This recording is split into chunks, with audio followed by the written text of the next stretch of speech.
Good morning, everybody. Just trying to work out on a better sound. I'm hoping to get a better mic that I'll be able to use soon. But at the moment, I think this one is better than the Bluetooth wireless one that I use. Although it does pick up still all the sound around me, doesn't it? So it's kind of distracting unless I'm in a studio, which I'm not. I'm on my front porch. So yeah, we're reading Lamentations. We've gone into Lamentations now, chapter 1 and 2. And we can't imagine the horrors. Sorry, that's my dog. Silly thing. Can't imagine the horrors that the Israelites, the Judites were faced. You know, that the siege. I mean, how many times was the wall ripped down? How many times were they conquered by the same nation, and then the king decided to rebel? How many times did they go through this? And the famine that they would face because of the barrage that was going on.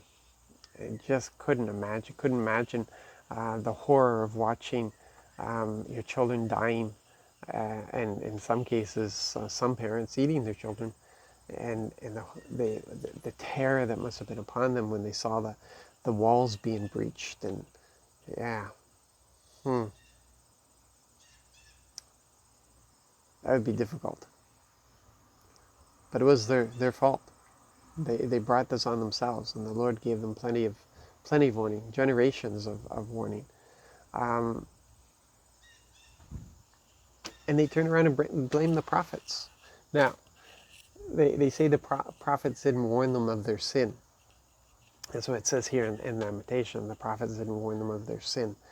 By that, we have to assume that they're talking about the false prophets, those who call themselves prophets but didn't speak in the voice of the Lord at all, and cried out peace, peace when when the army was at the gate. We know Isaiah did not speak peace, peace, and Jeremiah didn't speak peace, peace. It was a difficult thing. It was a difficult thing that they faced. Yeah, false prophets. Yeah, we need to be careful these days, because we take some of the attitudes of the Old Testament and we put them on today.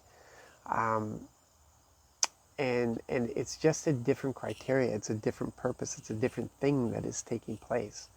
And for us to turn around and put that on modern day, we need to be careful. And we also have to remember, although there are prophets that did go into the nations, and Jeremiah did speak to the nations, there's a different message.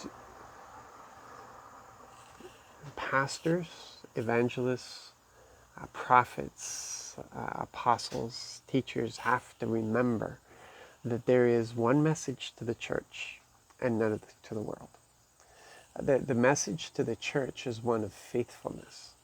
It's one of the Lord's faithfulness. We've been brought into this. We have been transformed. We need to stay faithful to Him as He is faithful to us. That is what the prophets. I have stood before a prophet and had such a message given to me, and it was enough to wake me up in that moment. And the message to the world is not one of condemnation. It is one of forgiveness, mercy, grace, love. These are the things. This is the message of the kingdom that we bring.